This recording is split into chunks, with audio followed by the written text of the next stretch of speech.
The CBS Radio Mystery Theater presents...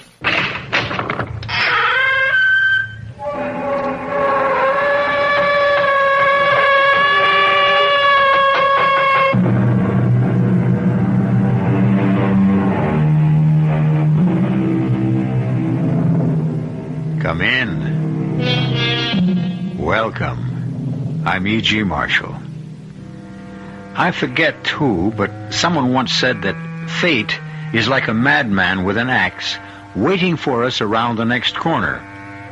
Which is to say, of course, that however serene our lives, we never know whether the madman is lurking around the next corner we turn, ready to take a vicious swipe at us with that axe. In point of which, consider the case of Lucas Lauder, warden of a certain state prison in a certain western state. Joan, in heaven's name, will you try to understand what I'm saying? In less than 3 hours, Guy Richards will be executed. Dropped through that trapdoor to his death. Which will mean the end, I hope, Luke, of this whole insane nightmare you've been going through. Nope. Yes, and putting me through. You don't believe. You still don't believe. I'd have to be mad to believe. Stark, raving mad. If Guy Richards dies, worse than madness may lie ahead for you, Joan. Much worse.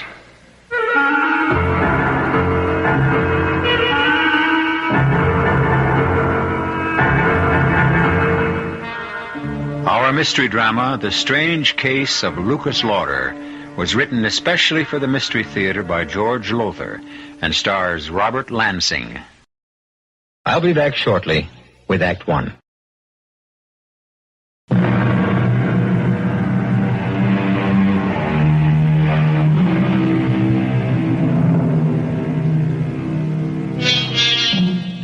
As we know, the death penalty is outlawed in many states, but in some it is still enforced.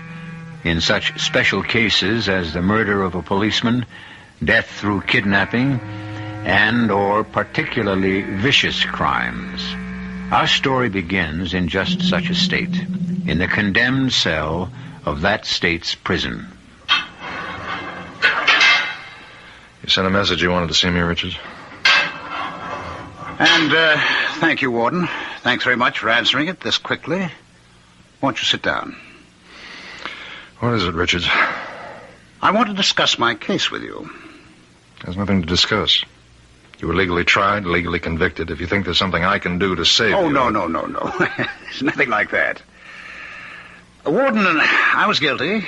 I freely admitted murdering those women, all 4 of them, and mutilating them with a butcher knife. No. The name the newspapers gave me was well-deserved. Guy the Ripper. All right, then what is it you want to see me about? Warden, hasn't it ever struck you as odd, curious, that someone of my breeding and background could be guilty of 4 such horrible murders? Murders and mutilations identical with those done by Jack the Ripper nearly a century ago? Yeah, as a matter of fact, it has.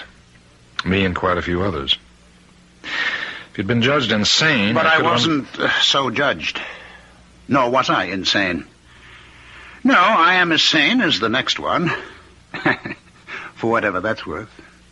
Richards, I'm a very busy man. And prefer to spend as little time as possible in the company of anyone as vicious and depraved as Guy Richards. Yes, I know. But that's exactly why I asked you to come and see me. Warden, before very long, you're going to be spending all your time in my company. I don't blame you for looking puzzled. Let me explain. Yes, do explain. A little more than a year ago, Warden, I was a professor of parapsychology at the university. I was happily married, successful, and deeply involved in my work. And then suddenly, shockingly, for no apparent reason, I became... well, the embodiment, you might say, of a man who has been dead for many, many years. Jack the Ripper. It began, Warden, it all began one morning in my office at State University.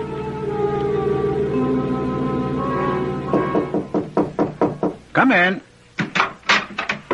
Well, Eric Nordling. It's good to see you. It's good to be back, Guy. Good to have you back. I can't tell you how much I've missed you this past month. It's like missing my right arm. Oh, nonsense. I'll be frank with you. When you went into the hospital for those tests a month ago, I didn't expect I'd miss you as much at all. Well, why should you? I'm just an assistant professor. Ah, but what an assistant. You remember when you left, you and the class were analyzing those strange, gruesome murders that had taken place? The 3 women? You remember? I remember. Well, I took over for you, and believe me, the class soon let me know that I just wasn't in it with you. They said no one, not even me, could touch you when it came to explaining the murderer's drives and motivations. In fact, they said you understood and explained them so well, they wouldn't be surprised if you were the murderer. Well, what is it, Eric? Eric? Guy, I am the murderer. Well, I can see you're not joking, Eric. I'm not. Well, I also know that you haven't been well. In fact, I'm very sick. Guy, I'm dying. But none of that changes the simple truth that I murdered those women and mutilated them. Guy, I'm Jack the Ripper. No, I'm not crazy. As a professor of parapsychology, you do believe that people can be possessed by the spirits of the dead? I keep an open mind, or try to. Well, I can tell you that possession is a fact. For some time now, I have been possessed by the spirit of Jack the Ripper. Eric, if I didn't know you better, I'd say that you're really possessed of a dose of LSD. But since I... Guy, believe me. What I'm telling you is the truth. Believe me, because you're about to become Jack the Ripper. Eric, you're ill. I can tell from looking at you. You're seriously ill. I am. I'm dying. I told you that. They've given me less than 2 months to live. Oh, Eric. It's terminal. In less than 2 months, I'll be dead. And the day I die, the instant I die, the Ripper's spirit will leave my body and enter yours. You don't believe me, do you? Of course not. Well, then I'll have to prove it. You've taken your penknife out of your pocket, and you're opening the blade.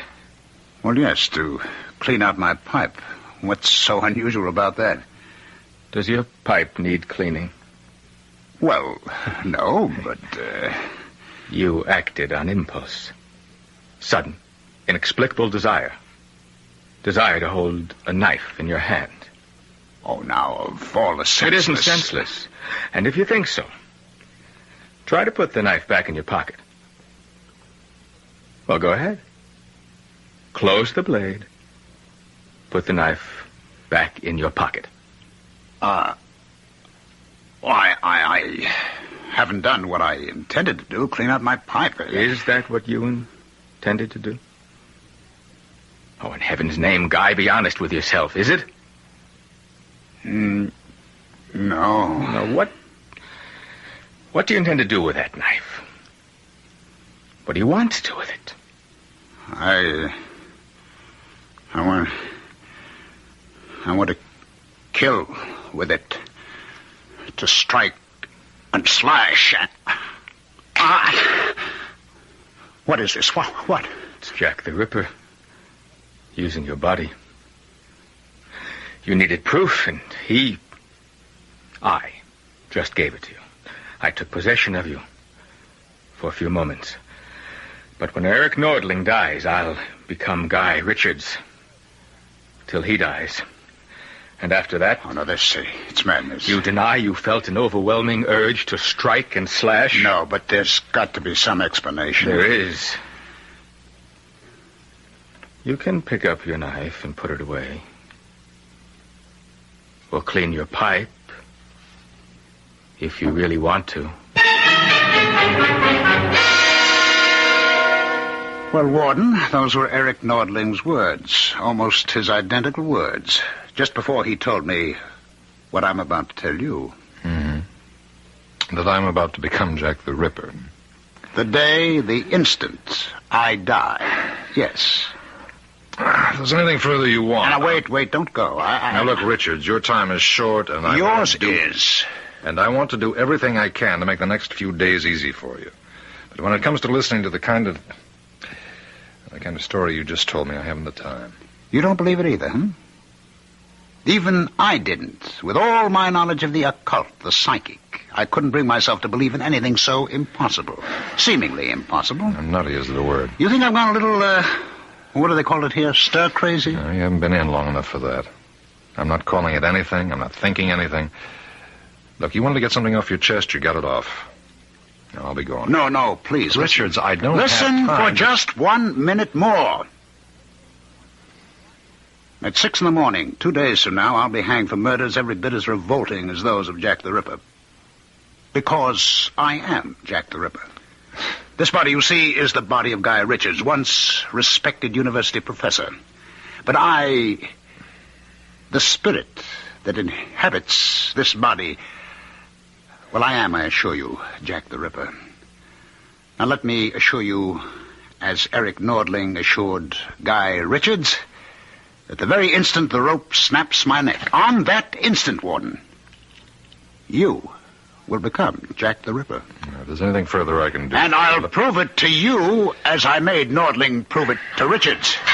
Now, before you go to bed tonight, you will feel that same strong, overpowering urge, need to strike and slash with a knife. Before you go to bed tonight...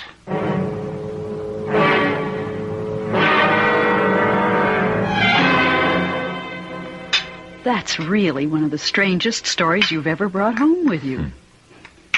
More potatoes? Thanks. It's funny, though. What?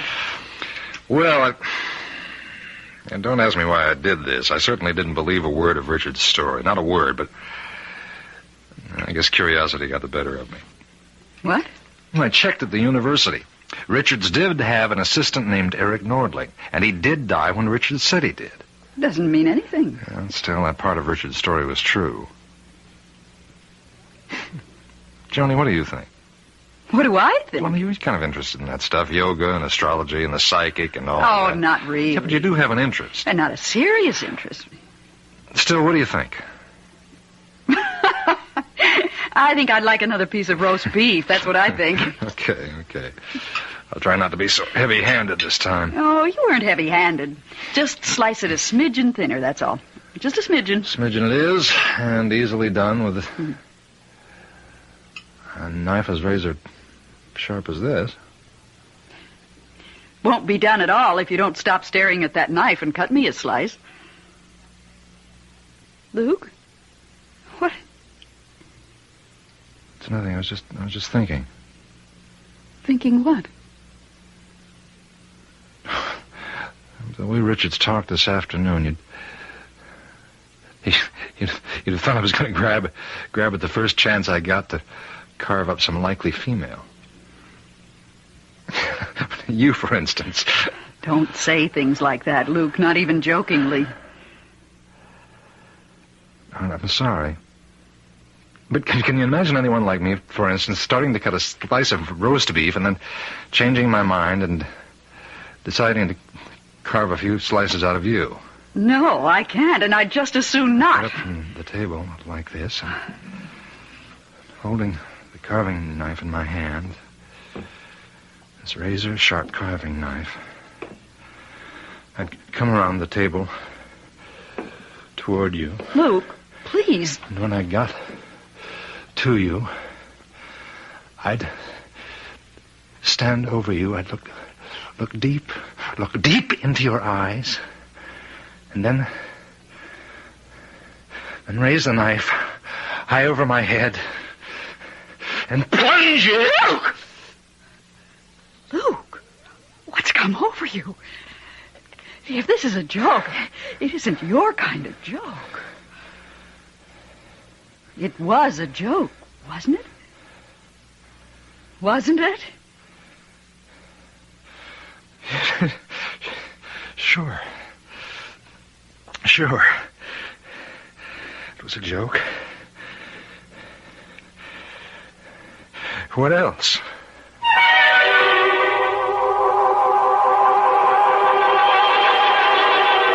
What else indeed? What else could it be? It could be what Warden Lucas Lauder knows it was. No joke at all.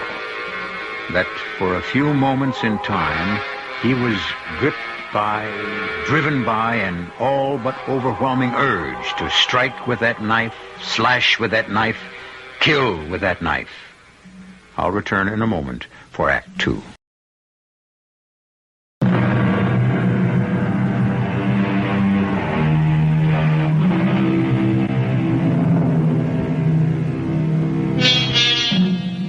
As I said earlier, fate is sometimes likened to a madman with an axe, and it would surely seem that Lucas Lauder, warden of State's Prison, has run head-on into him.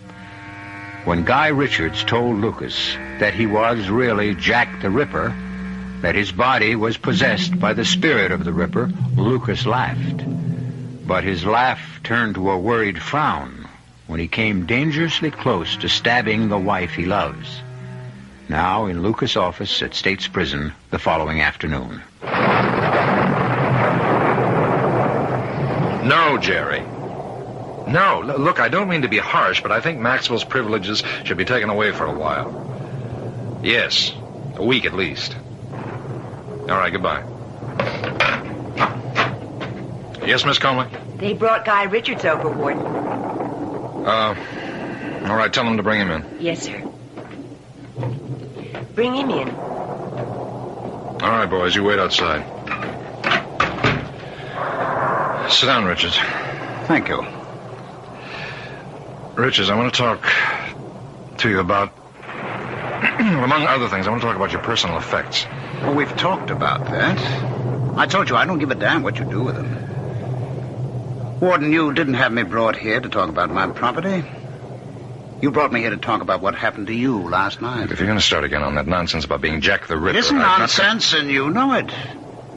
Now, you also know that when I go through the trap less than 48 hours from now, you'll become Jack the Ripper.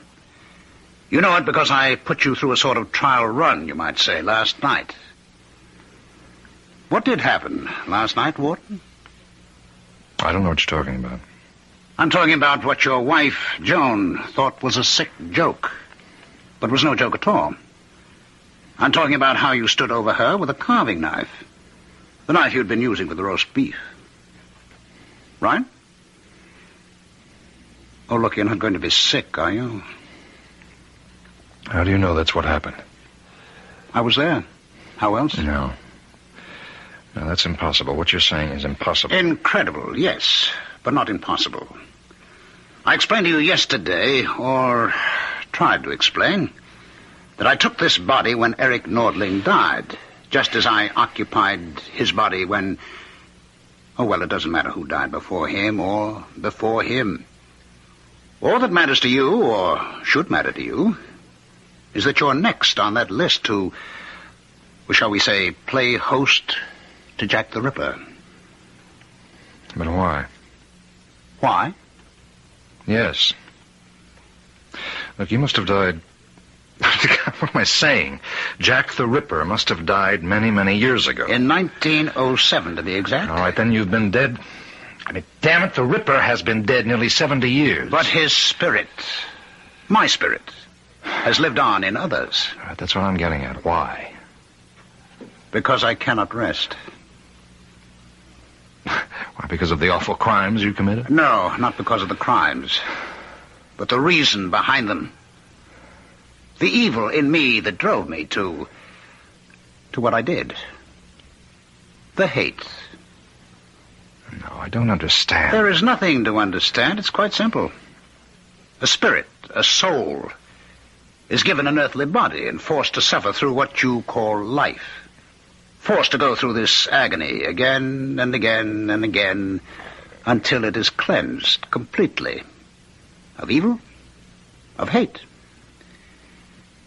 The evil in me was so great it will take, well, only the Lord knows how many lifetimes to wipe it away. Unless... Unless? Unless it meets a love as pure as the hate is evil. A soul as tender as the hate is brutal. A spirit as compassionate as the hate is ruthless. And that will never be. Never? No such love exists. No such soul, no such spirit. Not on this earth, that's for sure. You really believe what you're saying, don't you? You really believe that you are actually Jack the Ripper? Oh, for the love of... I'm going to give you another taste of what it's going to be like to be Jack the Ripper. If you think for 1 minute that I don't care what you believe. Just do me a favor and send me back to my cell. Yes, Warden? Richards will go back to his cell now. Yes, sir. Richards is going back now. Remember what I said, Warden. I'm going to give you another taste. Soon. All right, let's go. Warden? Yes, Miss Comley? It's near time for me to go home, and the buses get awful crowded in weather like this, so I was wondering, could I leave now? Sure, yes, of course. Go ahead. Wait a minute. Yes, sir? I was about to leave myself. I'll drive you home. Oh, no, sir. I couldn't take you out of your way. No, it's not out of my way. Not much, anyhow. Well, if you're sure it's no trouble. It's no trouble at all. It'll be a pleasure.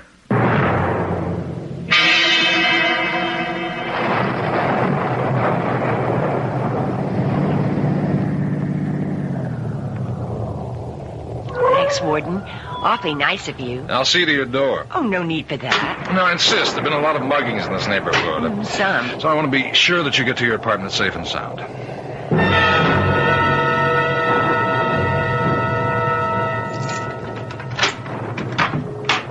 Well, thanks again. You're awfully kind. That's not at all, Miss Comley.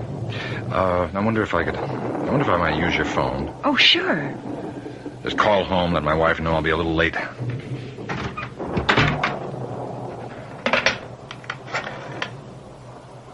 Now, second thought, there's no sense in calling. I won't be that late. Oh, only 5 or 10 minutes. Boy, look at the rain and the wind against the window. Chills me to the bone just looking at it. Why, I couldn't give you a drink, could I, sir? No, Miss Comley, I wasn't hinting, you know. Oh, I didn't think you were, but, well, if you would like a drink. Why not? I'd love one. I keep the liquor in the kitchen.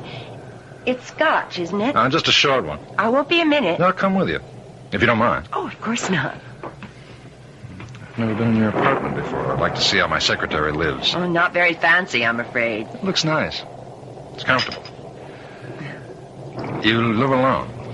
Yes, I tried living with someone else, but it just didn't work out. Here you are. Yeah, thanks. That's good scotch. Glad you like it. Where'd you get those knives? Knives? Yeah, the knife set on the wall. Oh, those are... I don't know. I've had them so long. Why? Oh, I like knives. Good ones, that is. Those look good. Do you mind if I... Well, no. Be my guest. It's beautiful. Beautiful. Feel that edge. You don't often see knives kept in this good condition, this sharp. It's no thanks to me. I just use them, never sharpen them. Razor. Sharp. Just fit in the hand perfectly. Those are the most beautiful knives I've seen in over 70 years. Jane.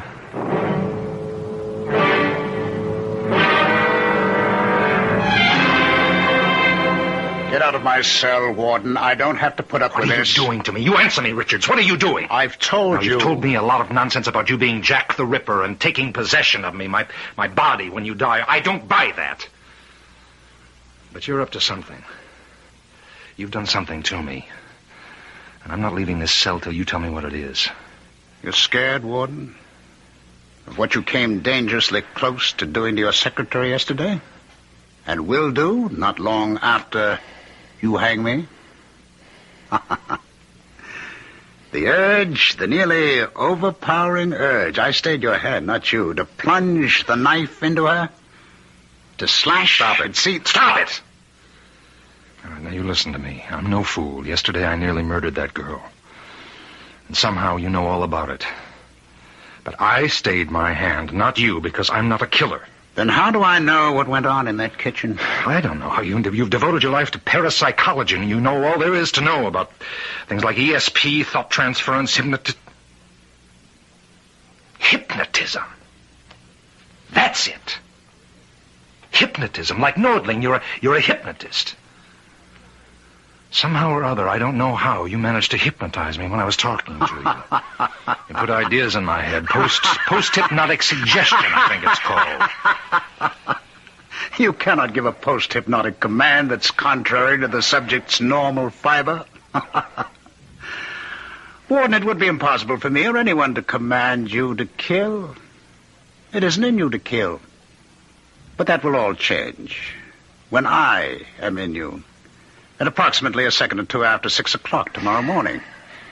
Oh, which reminds me, I have a gift for you. Here. A knife? A knife. Where did you get this? It was made for me in the prison machine shop from a soup ladle.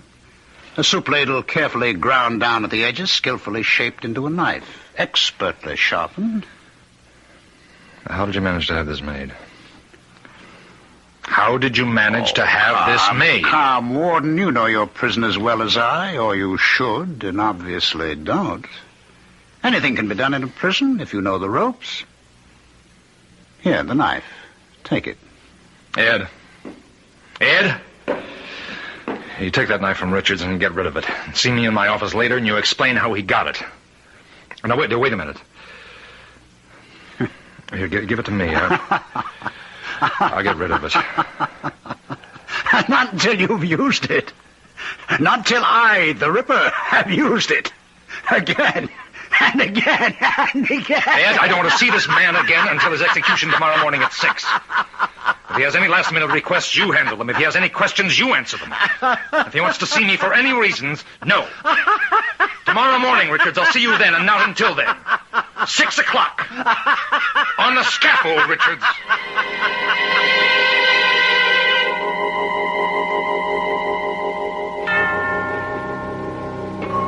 On the scaffold, when the noose will be tightened round the neck of Guy Richards, the trap will be sprung, and he'll plummet to death.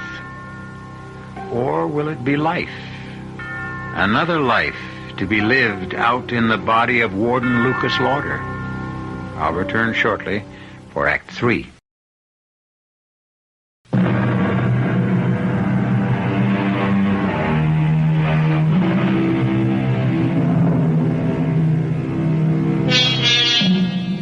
There's much talk these days about possession, the control of a human being by an evil spirit. Probably such talk has gone on since man can remember. Intense discussion, even violent debate, as to whether possession is a form of schizophrenia or a malignant spirit which has invaded an earthly body. For Lucas Lauder, warden of State's Prison, it isn't a subject for idle debate, but a frightening reality. In the bedroom of his home, a short distance from the prison itself.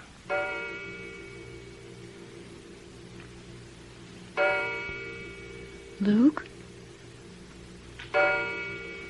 Go to sleep, John.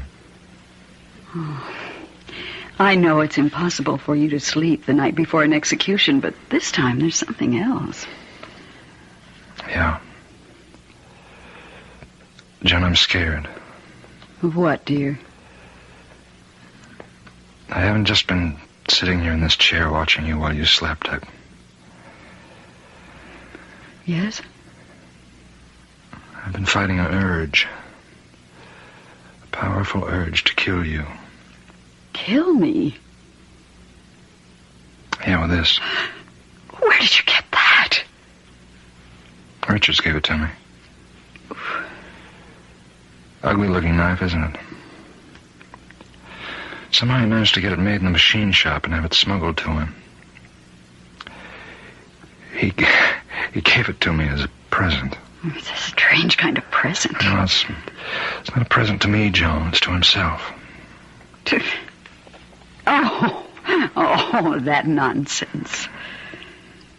Nonsense? About him being the reincarnation of Jack the Ripper. No, he is. He is. I laughed, too, at first, but he is the Ripper. In possession of Guy Richards' body. And at 6 this morning, less than 3 hours from now, he'll be in possession of mine. Luke, darling, you can't be serious. You don't really believe that. After what's happened, I'd be a fool if I didn't. What has happened? I nearly bring myself to talk about it. He told me he was going to take possession of me temporarily for a short time to prepare me for what's to come after he hangs. Well, you didn't take that seriously. No, not then, but within an hour, I nearly stabbed Miss Comley to death. Your secretary? I drove her home on that storm day before yesterday. I invited myself in. You? Pretended I wanted to use the phone to call you, but I had no intention of using that phone. I just wanted to get into her apartment to... To kill her? I didn't know it then. I didn't know why I tricked my way in, but... Well, then I sort of led her into offering me a drink, and I went with her into the kitchen where she keeps the liquor. While she was making the drink, I noticed a set of knives, kitchen knives, on the wall. I pretended to admire them, and I took one to examine it only. Only I wasn't examining it. I was thinking... Luke, my darling. Now, don't touch me. Don't touch me. Don't even come near me. It's dangerous. Dangerous? Luke, what are you saying? I could do to you right now. What I came close to doing to her. The urge was powerful then, but it's even more powerful now. It's almost as if the closer I get to Richard's hanging, the more the urge grows inside me. Luke. I don't have any control. Joan, no control anymore. This knife, I gave it to the guard to get rid of. No, I started to give it to him, and then I changed my mind.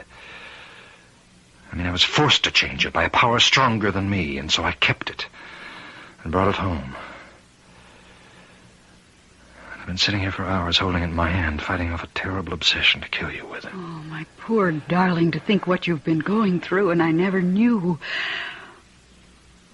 How can you think of me when you're the one who's in danger? Well, because I don't believe I am in danger, not from you. John, I just told you. I don't care what you told me. I care about what I know, and I know you love me. Oh, yes, I love you, but He'll be dead in a few hours. Dead! And all this business about his spirit possessing you, I don't believe it. I tell you, I came close, that close, to killing Miss Comey. And killing me, you say, but you didn't. Yeah, but next time... There won't be a next time, because once Guy Richard dies, his power over you will be ended. Oh, Luke, don't you see what's happened to you? Yes, I see. He's possessed me. Nonsense. I can give you... I don't know how many reasons why it is just plain nonsense. All right, give me just one. But I've read a lot about Richards in the papers, and you've told me a lot about him. He's a skilled hypnotist. I don't know much, if anything, about hypnotism, but it seems to me that he could have brought you under some kind of hypnotic influence. No, I can't believe Another thing I know about him, his personality is strong, it's overpowering, viciously overpowering. Just talking to someone like that, being near him, could do strange things to a person. No, I don't care how many reasons you can dress up. I know what I know. I know what I've got to do. What? I've got to stop the execution. Luke, you can't do that. Well, I can try. It's my only hope. I've got to stop that execution. I've got to save him to save myself. I know it's only 4 a.m, but this is a matter of life or death. You get the district attorney out of bed. I'll wait. Luke, try to pull yourself together. Telephoning the district attorney at this hour? What are you going to say to him? Hello, Mr. McGowan? I'm sorry to wake you at this hour, sir. Thank you, yes. It is urgent. I want to stop the execution of Guy Richards at 6 this morning. On what grounds? I have reason to think he's innocent. No, sir. There's no proof. No real proof, but... Look, McGowan, I want you to call the governor if necessary. McGowan, I beg you,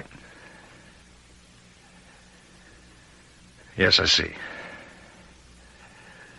I see. Well, in that case, I'll phone the governor myself. Luke, darling, you can't phone the governor. Operator, this is Warden Lucas Lauder of State's Prison. I want to put through a call, an urgent call to Governor Morris at the state capitol. And hurry, please hurry. Well? He refused. Well, you couldn't expect. No, I didn't. I hoped against hope. I'd better get ready. Richards has less than an hour to go. And so have I.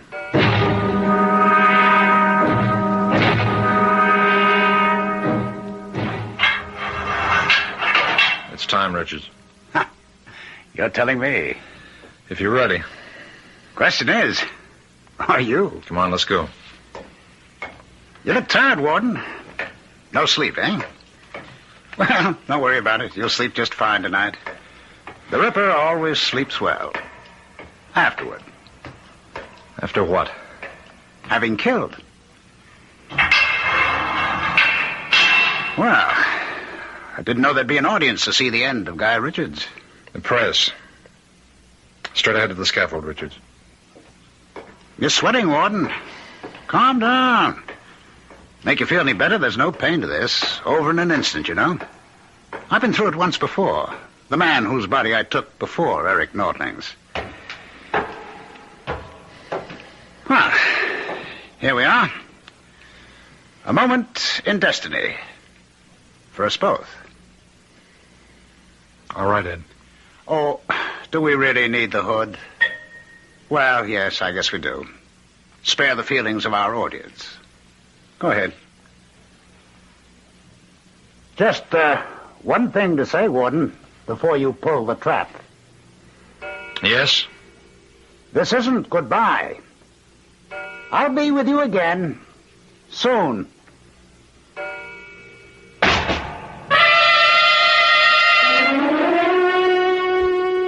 Agreement with Red China. That's the latest news from the nation's capital. Guy Richards, the notorious Guy the Ripper, was executed this morning at State's Prison. That's enough news for one day. I'm for bed. You, Luke? Luke? What? It's after 11. Time for bed. Oh. Yeah, Joan. Yes, dear? Where did you put it? Put what? The knife. Himan, don't look at me as though you didn't know what I was talking about. The knife Richards gave me. I know what knife you're talking about, but I don't know why you're asking me where I put it. You didn't take it? I put it in the top drawer of this table. You saw me put it there. I put it there so you could get rid of it. You didn't? No. I can't believe you'd take the chance to... You didn't. The knife is here. Yes, it is. Look, I gave you a chance to get rid of it. Why didn't you? Why didn't you? If you wanted to be rid of it, why didn't you simply throw it away? I don't know. I think I do. You were testing me, testing my love for you. Testing your love? If I had done what you thought I'd do, it would have shown that my love for you isn't as strong as I said it was. And it's quite possible you really might have tried to kill me. You could always get another knife. Yeah, but thanks to you, I have this one. Then use it, if you can. What? Luke, we're going to come to this sooner or later. I don't know how Guy Richards persuaded you he was Jack the Ripper, and that he would possess you once he died, but he did. You said last night that the urge to kill was growing stronger in you, and you were convinced once Richard was hanged, it would become so strong you'd never be able to control it. It's been doing that all day. It's growing in me. Filling me with a need, a lust to take this knife. I know. And unless this obsession of yours is smashed now, right now, you'll kill. Sooner or later, you will kill. Well, if you're going to do it, do it. Do it, and get it over with. You're taunting me. You're taunting me because, like all women, you have contempt for me. I love you. Oh, you're lying. You don't love. You don't know the meaning of love. Hate, oh, that's something else again. That's something you know all about. You think I'm not on to you, all of you? Well, let me tell you something. I've spent months, years watching you and the likes of you. Luke, what? Playing your little tricks, luring men, and... Oh, don't think I didn't see you today, this very day in Leicester Square, flaunting your charms. Leicester Square? Leicester Square, Piccadilly, Fleet Street, wherever you could sell yourself. Luke, now snap out of it. Pull yourself together. You look about you. Take your last long look before you die. You see that gas light at the end of the alley? Well, you see it for the last time. Gas light? Listen. You hear the carriages and the coaches, the horses, for the last time. And then feel the point of this knife against your throat. Feel the cold steel against your skin before the Ripper plunges it deep into your dirty little neck. Plunges it now! I can't. I want to. I can't. Why? Why can't I? Because you're not Jack the Ripper. You're Lucas Lauder, my husband. The Ripper hated. You love me every bit as much as I love you. God, I do. Dearest. He said, Richard said, the spirit of the Ripper would never be free, never find rest until it met a love as strong as his hate. Heaven knows, Joan, there can't be, there never has been a love as strong as yours. Maybe it's crazy, but I feel he has found that rest at last. Thanks to you.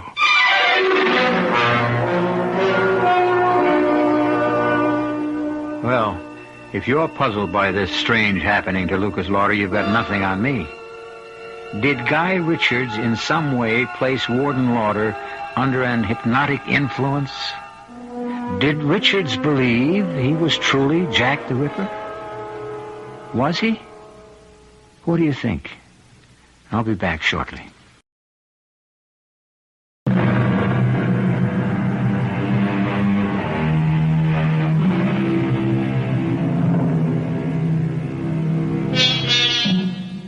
When I told this story to a friend of mine who's a psychic, a sensitive, she said that, of course, Guy Richards was the reincarnate Jack the Ripper. Another friend, a psychiatrist, said, nonsense, a clear case of a split personality. Which is right, I don't know. Maybe the truth lies somewhere in between. Wherever it lies, it makes a good story. I hope you enjoyed it.